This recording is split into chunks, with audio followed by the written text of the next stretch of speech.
So how should we produce better college graduates?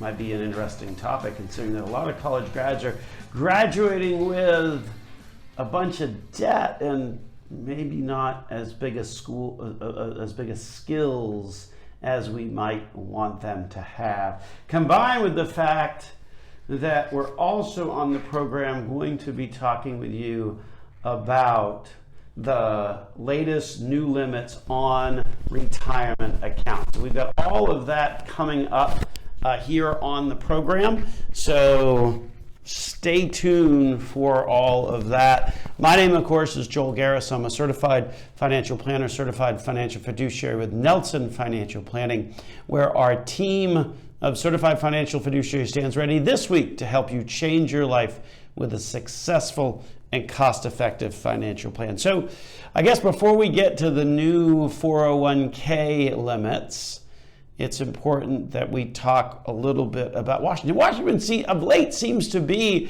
a very popular topic on the program, and I guess that's because there's a lot going on up there these days. As we all know, about a month ago, that on October the 14th, to be exact, the folks in Washington decided that they needed to extend the debt ceiling. Now, sadly, this is something that's been happening on an all too regular basis of late, but they wound up going ahead and doing that, and in that regard, they increased their credit card limit, if you will, by another $480 billion. They have a little bit bigger credit card to use than you or I. Raising that additional amount, raise their spending limit, if you will, to $28.9 trillion. It's a lot of money. At the time that they said, oh, we got to raise the limit, it was expected that that increase would allow the government to function for about 7 weeks. $500 billion gets you out of October and into December. At least that's kind of what they said. And folks, what I'm going to say next should really, really trouble you on a lot of different levels, because the accuracy with which Washington can predict anything, I mean, meteorologists are way, and that's sorry if there's, weather people listening out there on that, but meteorologists are way more accurate about producing the weather, no offense to the meteorology community, way more accurate predicting the weather a week from now than the federal government is predicting its numbers. I mean, if you were in a math class and you made math calculations as poorly as the federal government did, you would get an F. Here's just one example. Okay, increase the debt limit by $480 billion. They do this in mid-October, October 14th to be exact. It's expected that, okay, this should last us 7 weeks. This will get us into December. Instead, you want to know what happened? They blew that in 8 days. They blew through it in 8 days. Okay, wait a minute. This is the government that's supposed to be in charge and make good projections, and yet again, here we are, where the government, trying to make its numbers, trying to kind of put the numbers together, instead thinks that something is going to last 7 weeks, and in fact, within 8 days, that extra $480 billion on the debt ceiling had passed. That's just unbelievable on so many levels, right? I'm like $480 billion in 8 days. I mean, that's just seems like that's pretty reckless. And then number two, to be that far off on your calculation, I'm not sure how on earth they do that. Part of the explanation of why they're on this sugar high of printing money, and please understand, both parties are guilty of that. I mean, you look at how much money was thrown last year in 2020 on COVID and stimulus. It was $4 trillion. And then this year, it's another $4 trillion. I mean, so both parties, this is not a political statement one way or the other. Both parties are equally responsible for this. And the reality is that there's this false sense of being able to do this because of the low interest rate environment. We actually had a investor conference call this past week, and it's one of those things that at the office at Nelson Financial Planning, we believe very strongly in educating our clients on a regular basis, keeping them informed on the latest of what's going on. Maybe it's tax changes, maybe it's economics, all of that stuff. So during the course of the year, we have a series of events. We have face-to-face meetings where it's a dinner presentation, and we actually started those back this fall, so that's good. But we also have conference calls as well for folks that maybe don't want to drive, or maybe they're out of town, things like that. Anyway,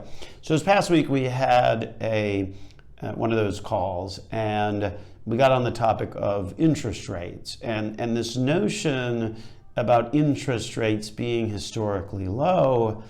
And the Federal Reserve has a separate job that is distinct from what the politicians in Washington are all about. I mean, the Federal Reserve and politicians, Congress, the White House, all of that it was set up at least to be in sort of separate corners, because the Federal Reserve has a stated job to control inflation, to look for full employment, things like that, and they use those interest rates to adjust that. Well, perhaps the relationship between the Federal Reserve and Capitol Hill has gotten maybe a little bit too close, because when you keep interest rates low, it allows you to borrow at a much higher clip. And that presents sort of a little bit of a false sense of what you're able to do. Let me give you the numbers on that just to help quantify that. So if you look at the average interest rate that the government paid on its debt as of September 30th of this year, the average interest rate was 1.605%, to be exact, all the way out to 3 decimal points on that. 2 years ago, on September 30th of 2019, so 2 years ago, the interest rate, the average interest rate on the debt that the government was paying was 2.492%. Okay, now maybe that doesn't seem like a lot, 2.5 versus 1.6, but here's what it actually equates to. It allows the U.S. to borrow about 55% more money today than it did 2 years ago, and have the same out-of-pocket costs. So if interest rates are at 1.6 versus 2.5, literally they can throw an extra 55% of debt into the mix without changing the amount of outlay. So as you might well imagine, that works really kind of good when you're trying to throw a bunch of money into the economy. One could certainly argue that perhaps they have thrown way too much, and that's creating some of the other issues that we've certainly talked about on the prior podcasts, such as inflation, name one. But what's really the rest of the implications, and what should an investor be doing? And I think this next part is pretty crucial, but we got to take a break. So during the break, stay tuned. We're going to come back and we're going to finish this conversation about incredibly low interest rates, who's bearing the burden on that, and what investors can do to help themselves. Coming up next here on Dollars and Cents with Joel Garris of Nelson Financial Planning. Talking about interest rates and the impact it has, particularly if you relate that back to Washington. I'll give you the stats that we were talking about in the last segment to start us off on this segment. Incredibly low interest rates out there. The folks in Washington just blowing through the debt ceiling with no regard. They extended the debt ceiling less than a month ago by a total of $480 billion, thinking that that was going to last them for 7 weeks until December. Lo and behold, it lasted them all of 8 days. Those guys don't have, and gals, they don't have any idea in Washington how to actually make a projection. That's what always scares me when you start hearing Washington talk about new programs, new benefits, new costs, all of that. They have no idea. A third grader could make as accurate a projection of what the numbers are in comparison to their track record. Look no further than just that latest calculation on the debt and increasing the debt and how long it would take them to use that extra money. 8 days is nowhere near the 7 weeks that they originally projected. The sugar, if you will, that is keeping them going on all of this is the incredibly low interest rates. Interest rates today on average, the U.S. government debt borrowing at about 1.6 versus just 2 years ago when it was about 2.5. That means that they can borrow, in essence, an extra 55% over what they did just 2 years ago and still have the same interest rate cost. So now you get a little bit of the background. So what's the problem? Well, the problem I think is pretty obvious, but we're going to restate the problem, but more importantly, we're going to talk about the solution. So welcome back to the program. This is, of course, Dollars and Cents, where we help you make sense out of all of life's decisions involving your dollars, coming to you across a variety of radio stations throughout the Central Florida region. Also, our program happens to be one of the top 25 financial planning podcasts on the World Wide Web. So if you miss our live program here on Sundays, be sure to subscribe to us on your favorite podcast channel of choice. Have problems finding our channel? Well, simply go to our website, nelsonfinancialplanning.com. Full name of the company all spelled out. Upper right-hand corner, there'll be a bunch of icons. Click on the one that looks most familiar to you. Maybe that's Spotify, maybe that's Amazon Music, maybe that's iTunes, whatever, maybe that's YouTube if you want to see the video. Although I have to tell you, we are in the office participating in No Shave November. And the reason we're doing that, if you're familiar with noshave.org, it is an organization that is dedicated to raising awareness about cancer, and the numbers and the statistics about cancer really are pretty tremendous. 10 million people around the world lose their lives to cancer every year. That is a significant amount of the population. So whatever we can do to help raise awareness. So we're going a little scruffy in the office. So if you're looking at us on YouTube, you'll notice that I am very scruffy, and sadly, it is coming in all gray. Anyway, my name is Joel Garris, of course, certified financial planner, certified financial fiduciary at Nelson Financial Planning, where we are observing No Shave November. Bottom line, right, about cancer, if you think it looks funny, you probably want to go and talk to a doctor on it, right? Anyway, so back to interest rates. So the problem with low interest rates, and it's pretty obvious what the problem is, right? I mean, if you're saving money, right? If you are a saver, a classic saver, I got money in the bank, got money in savings account, you're not making anything. I mean, you haven't been making anything for a while, and it doesn't appear that you're going to be making much going forward because, again, they have to keep interest rates low in order to pay for all this nonsense. The other part of the problem, and I guess this is a concern based upon looking at sort of what history tells us.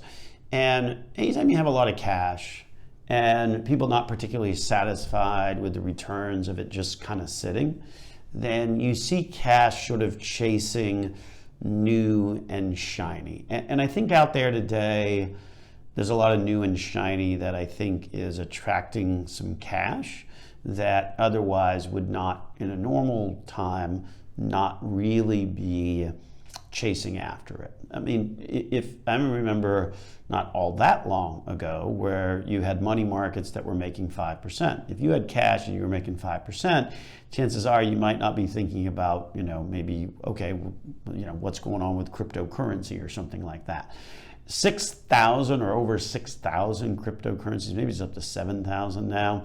You've also got this other stuff, this non-fungible token stuff, which I don't know if you're familiar with that, but it's basically like videos that are unique, that have an electronic signature, and you buy them. I mean, anytime I see that, where you see these types of things whose values are going up, and it's not really related to anything, then you start to think, okay, well, maybe there is a little bit too much sauce in the cooking here, because that extra cash leads to a little bit of a lot of folks, or a lot of a lot of folks chasing silly stuff. Is what I would refer to the crypto and the non-fungible token and that kind of thing. And then thirdly, and you don't need me to tell you this, it leads to inflation. Anytime you get a lot of cash in the system, you can certainly pretty clearly see that. So bottom line though, what should you do in that kind of environment? Well, here's the thing to really kind of consider, and it goes back to your investment allocation. If you look at what you own, and here's the amazing thing, if you look around the world, there are about 1,000 companies, so we're not talking about just a small cross-section. I mean, there is a significantly large universe of individual stocks and mutual funds that focus on those individual stocks that have a significant dividend yield. Significant? How significant? Well, there's about 1,000 companies out there in the world today that currently pay a dividend yield of more than 3%. Stop and think about that for just a second. If the yield on the Treasury is 1.6, and that's associated with the government that's racking up $29 trillion in debt, and then I've got a bunch of companies, a bunch of businesses that make something, that do something, and the dividend yield is north of 3%, it seems to me like that would be a natural location where an investor might look for opportunity, right? Because if you've got that many companies, 1,000 different companies paying with dividend yields north of 3%, you've got a lot to choose from. So if you like your individual stocks, generally we would say it's hard to get that diversification. Certainly a lot of mutual funds that would provide that diversification, plus also focus more on those large dividend paying stocks. There's a lot of opportunities out there. And when you stop and think about the dividend yield relative to interest rates, that's a pretty significant difference. So if you're an investor, if you're struggling with these low interest rates and you're continuing to struggle with them, I think that folks would be best served to try and look at those larger companies, those dividend paying companies. Again, you got over 1,000 companies worldwide that are paying dividends of more than 3%. That's a pretty significant group of companies in which you could create a well-diversified portfolio from. So whether it's individual stocks or whether it's using mutual funds, there's certainly some great options that I think a lot of investors really need to be thinking about. We're going to take a break. When we come back from the break, we're going to talk about those new IRS limits on retirement accounts. Coming up next here on Dollars and Cents with Joel Garris of Nelson Financial Planning. Every year, the IRS announces the new contribution limits for IRAs, for 401ks, 403bs, simples, all of that. Interestingly, despite the jump in COLA for Social Security, because typically those increases in those retirement account limits are based upon sort of inflation measures, sadly, the limit on the IRA did not change. Now, That's the bad news. The good news is that it did change on all of the others. So we want to kind of dig into that, along with the change in some of the income thresholds for determining whether you're able to do a tax-deductible IRA. So welcome back to the program. This is, of course, Dollars and Cents, where we help you make sense out of all of life's decisions involving your dollars. My name, of course, is Joel Garris. I'm a certified financial planner, certified financial fiduciary at Nelson Financial Planning. So talking about the contribution limits on retirement accounts. And remember that these are limits, meaning that you cannot put more money in to any of these types of retirement accounts beyond what the IRS says is the limit. Why? Because they don't want you putting an overabundance of money in, because of course the folks in Washington need to get their tax revenue. So just be aware that these are in fact limits, and they vary based upon your age, because over 50 there's catch-up contributions that allow you to contribute more. So the bad news that we mentioned at the top of this segment is that the IRA and Roth IRA contribution limits did not change for 2022. They are going to remain at $6,000. They have not changed since the year 2019. Similarly, that catch-up contribution on that IRA or that Roth, if you're over 50, that's an extra $1,000 that remains at $1,000 extra. So for 2022, no real limit on your IRA no real change on your IRA contribution limit or your Roth contribution limit. So that's the bad news. All that stayed exactly the same. So if you wanted to try and save more money, you're not allowed, because them's the rules of the government. The good news is that other limits did increase. So if you look at your 401k, your 403b, your 457, those did go up. And so for 2022, that limit is going to be $20,500. That is an increase of $1,000 over the limits for 2020 and 2021. So what that means is that if you're putting money into your account on a regular basis, and maybe you're maximizing it out or coming close to maximizing it out, you can in fact do a little bit more, because that upper limit has also increased. Now, the catch up, if you're over age 50, for 401k, 403b, 457, the catch-up did not change. That remains at $6,500. So what that means is that if you're over 50, you can put a total of $27,000 into a 401k, 403b, deferred comp, or whatever the case may be. If you happen to have a simple at work, that limit also increased $13,500 up to $14,000. Catch-up contribution, again, catch-up contribution available if you're over age 50, remained at $3,000. So those are the new limits in terms of the ability to make contributions into those various types of retirement accounts. Now, the other thing that typically changes is the income limits that determine your ability to have an IRA or to have a Roth in the first place. So should I say to have a tax-deductible IRA. You can always do a non-deductible IRA, and there are some circumstances where that may make sense. We'll mention that here in a second. But generally, if you want your IRA contribution, you probably want your IRA contribution to be tax-deductible, because when, of course, you take it out, it is fully taxable. So when you're thinking about that and these earnings limits, understand that the first question you sort of have to ask yourself before you get to determining where you are on the income or on the income limit that determines the deductibility of your IRA is you've got to see whether you are in fact eligible. Doesn't matter whether you participate or not, but whether in fact you are eligible to participate in an employer plan such as a 401k, 403b, or 457. If you are eligible to participate, it doesn't matter whether you're participating or not, and then that means then that you have to be mindful of these income parameters that we're going to talk about next. Now, how do you know whether you're eligible? Maybe you think you're eligible, maybe you're not eligible, you're not sure. One of the best ways to find out is if you look at your W-2. W-2 box 13, there's like 3 different boxes that you can that can be checked.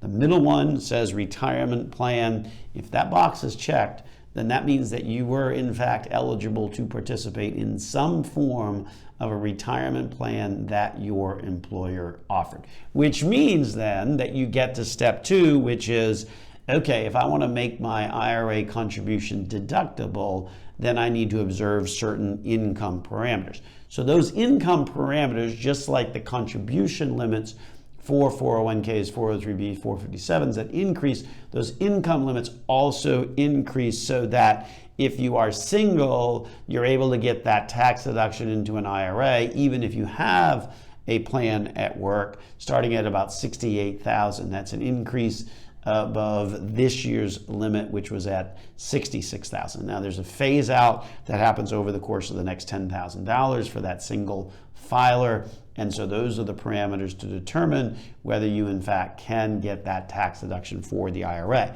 If you're married, then it gets a little bit more convoluted. If your spouse is covered, then if the covered spouse would like to put some money into a IRA and get a tax deduction, then the income has to stay below $109,000. Yes, there is a phase out, completely phased out at about $124,000. So those are the kind of the numbers to be aware. Now, if you are the spouse who is not covered by that employer plan, meaning that you don't have an employer plan at work, but your wife or spouse does, then you've got a higher limit to observe, and that starts to phase out at $204,000 up to about $214,000. So bottom line is just be aware that to the extent that you want to make an IRA contribution and have it tax deductible, then you've got to first answer the first question, which is, okay, well, am I eligible to participate in an employer plan?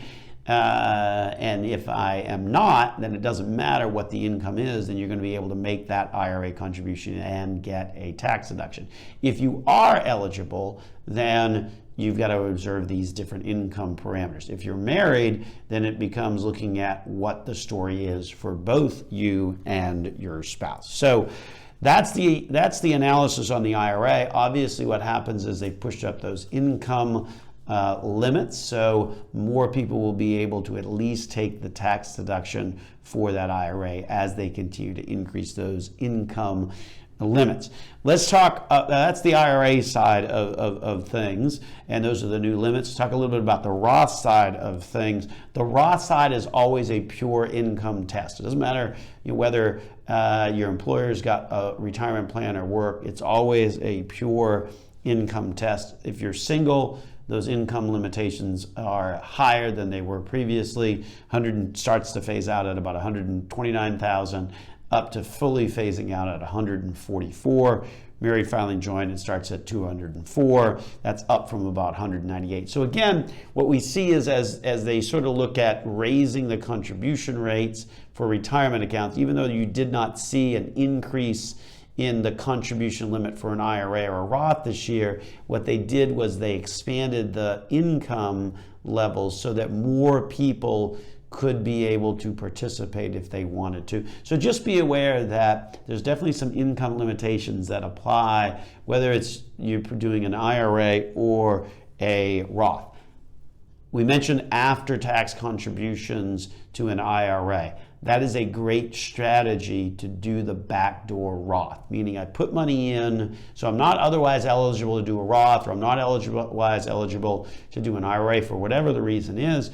There's an opportunity if you do an after-tax contribution into an IRA, you can immediately convert it over to a Roth, regardless of income. That's called the backdoor Roth. And it's a great technique if you find yourself not really meeting these income parameters. With that, we're going to take a break and return after these messages here on Dollars and Cents with Joel Garris of Nelson Financial Planning.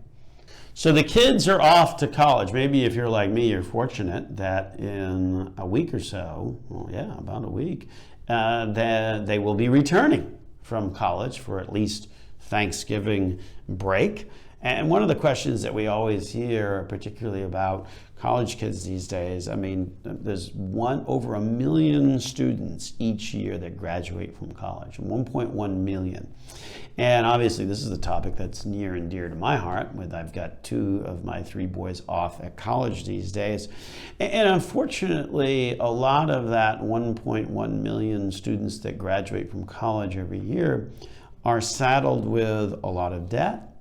And unfortunately, a complete lack of understanding of, should we say, basic finances. So what should you do? What are some ideas to share with your college student when they're home for Thanksgiving and maybe talking about the potential for graduating in December or graduating next June?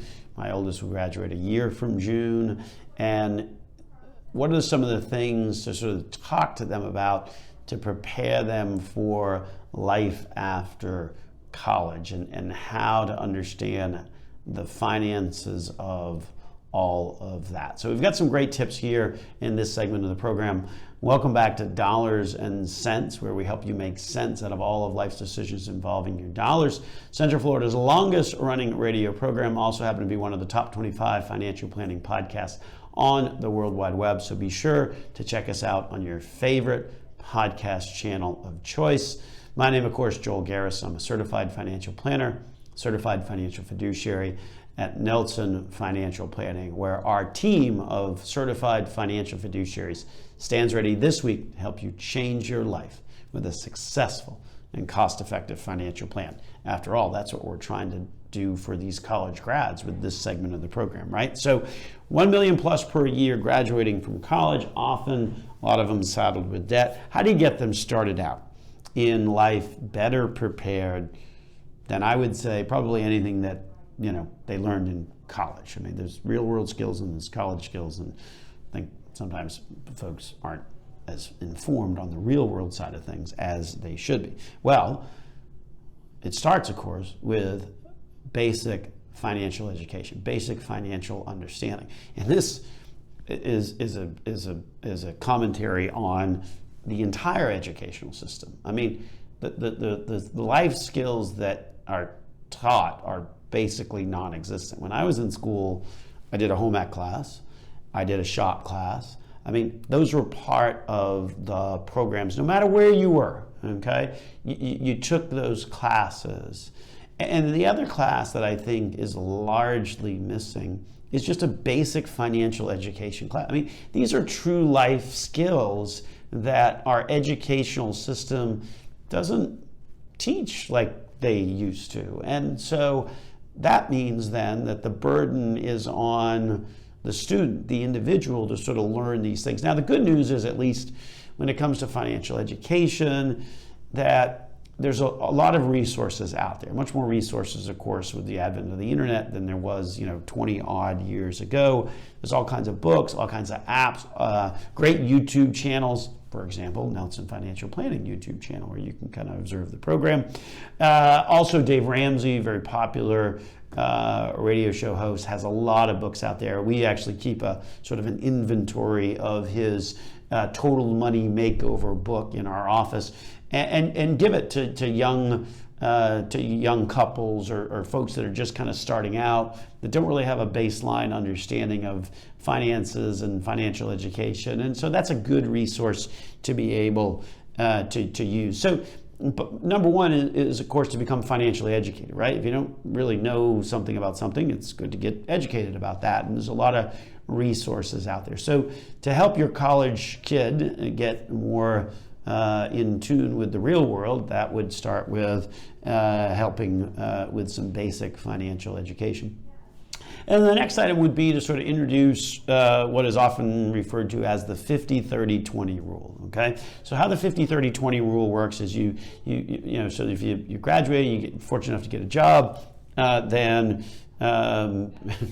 certainly in today's world, you would not have a problem getting a job. I know we are actively in continuing to look to add more people to the team at Nelson Financial Planning. So I'm going to take 10 seconds on this segment and say, if you just graduated from college, if you're looking for work, send us your resume because we are actively hiring. Anyway, the 50-30-20 rule goes like this: 50% to necessities, 30% to discretion, and then 20% to build savings or pay off debt.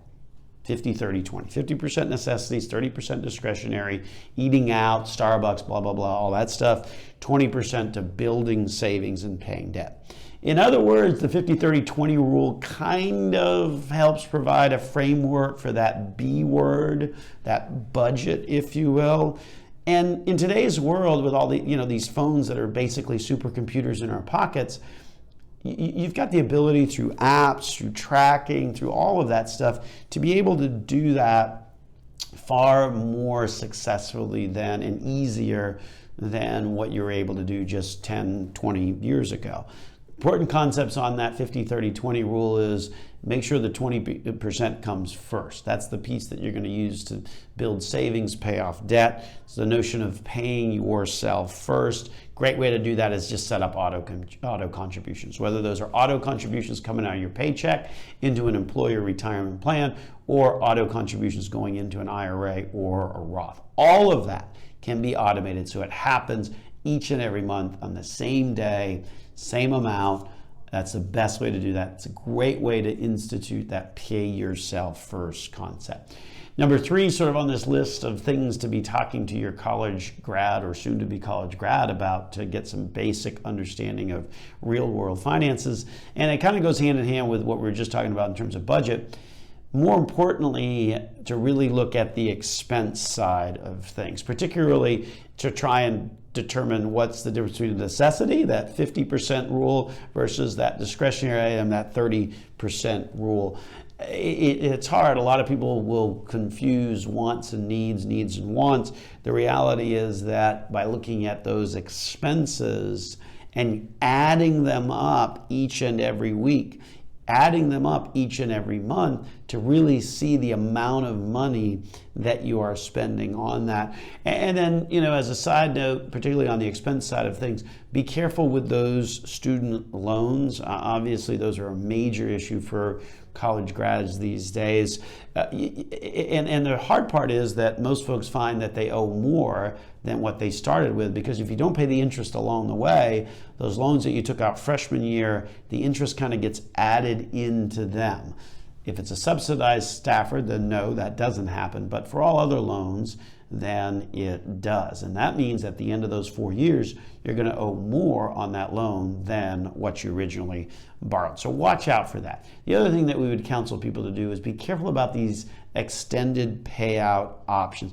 They might look great, but what's happening there again is the interest is getting layered on, resulting in the fact that you're going to owe way more on that loan than what you originally borrowed. And then lastly, another, speaking of, kind of loans and higher interest rates, certainly, we have to mention the risk of credit cards. Credit cards obviously are significant in that they come with very high interest rates. You're talking for, a new grad just starting out, not a lot of credit. Not uncommon to see those interest rates be 24, 25%. So you really got to make sure that you're watching that as well. The impact that has on your credit score cannot be understated. So those are some of the things to be chatting with your graduate about when they come home for Thanksgiving, if they're planning on graduating in the near future, to make them better prepared for what awaits them after graduation. With that, we'll wrap it on up.